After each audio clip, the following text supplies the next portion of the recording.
This is Jim. Today I want to talk about three things. First, I want to talk about LUTs. LUTs are something you may have seen on the forum. We talk about them when we talk about color correction, and you might not know what they are, so I thought I'd explain that. Also want to talk about the importance of correct exposure when you're shooting, and it's just so important to get that exposure right if you want things to work afterwards. And finally, I just want to talk about sharpness. Sharpness in the camera and the sharpness setting seems to be a contentious subject on the forum, so I thought I'd talk about a good use of those settings. So first, I will talk about LUTs. You can think of a LUT very vaguely as a preset. In other words, it's something that turns something into something else. So here we have our familiar log footage. So it looks, a bit milky, but you can see that all of the levels from black to white are all represented in there. But this log, as we know, gives that kind of non-contrasty, kind of boring look. The LUTs I'm going to use today were designed specifically for the Inspire, which makes it nice. And there's a series of them depending on the look you want. And what they do is they take the log, they don't only color correct it, they also give it kind of a style. So these LUTs, I will put the link on the video here so you can see which ones I'm using. And they literally name them as a style. So I can read through these, filmic trails, forest and sky, ocean, sun, okay, well, it's water, so let's try that one. Boom. Okay, so immediately you can see that this footage has now come to life. The whites are bright, you can see contrast in the water.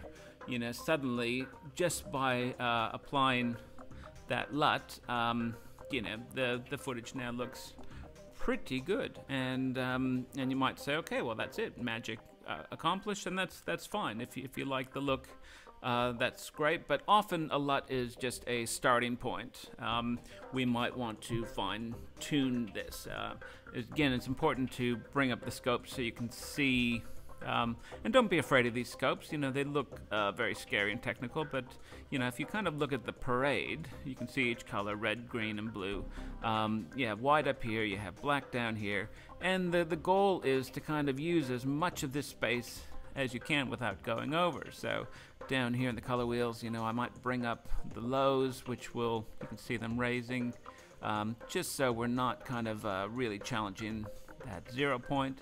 And then the highlights, I can either get them right up, to the top 1023 mark, and then we'll have very bright footage. Let's close that so you can see it. And so that looks great. That's what they do. We can have a look at a couple of the other LUTs in here. You don't have to have things that kind of look like what you're trying for. Try them all. Filmic trails. Okay, that's a bit full on. Doesn't really work for this one. Forest and sky. Well, that's kind of an interesting look. If we bring the parade back, I can see that it's quite contrasty now. But I might want to bring up the mids, which will kind of fill out that middle section. I might bring the highlights down a bit. So you can, start with these and then, fine-tune them as you like. And you can find ones that really work well.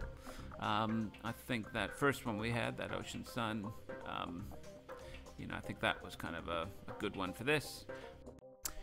And so here's another image. And this one is quite different, where before we were looking at something that had high contrast, a lot of sharpness. This one we might want something a little more organic. So for this one, again, you can follow the names. Let's try forest and sky, and ooh, look at that. So again, it gets us very close to what we want to see, and again, we can then just fine-tune it. I might just bring up the lows just a little bit. I could bring down the contrast just a little bit until it's still popping but has the right look. And like we did before, experiment with different LUTs. The ocean one actually works quite well. You can brings out a lot of the tree. And that's really nice. Let's try another one.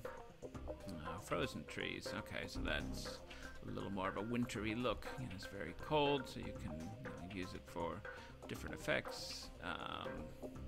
You know, there's a kind of very muted old film look. So, yeah, use these as a great starting point.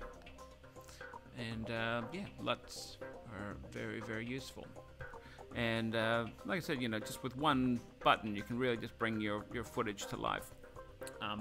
Now, the next thing I want to talk about is the importance of exposure, and these shots actually are very good for that.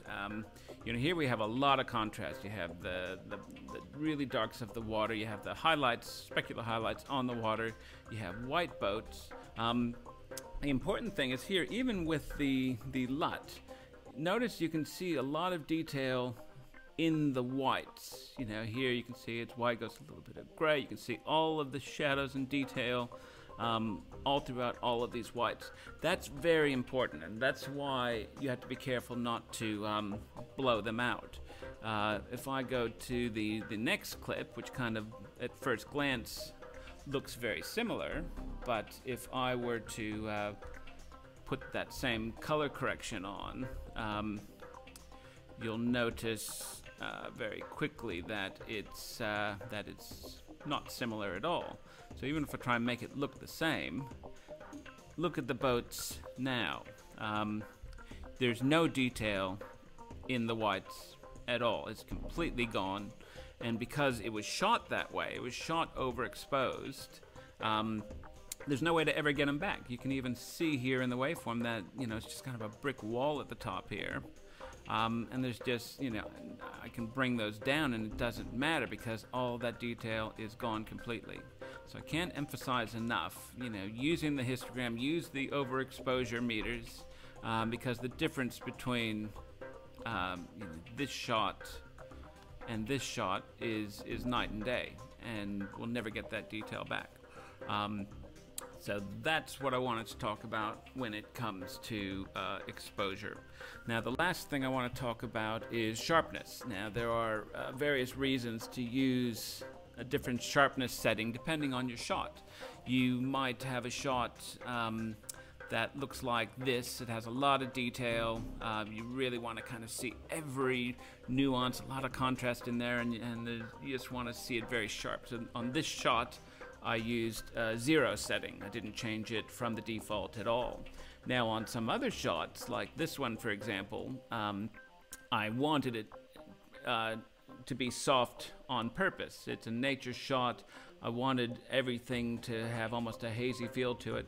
This one I used -1, and so, you know, it's the difference between 0 and -1. It's not huge in settings, but you know, a lot of people will say -1 is too soft, 0 is too sharp, and you know, that's where this big argument comes from. But as far as I'm concerned, there's a good reason to use both in the right settings. So look at what you're shooting, decide whether you want that kind of crisp sharpness, or if you want it to be a little smoother, and just use it as an effect almost. So that's it for today, just a quick one. Feel free to ask for any clarifications on any of this, and see you soon.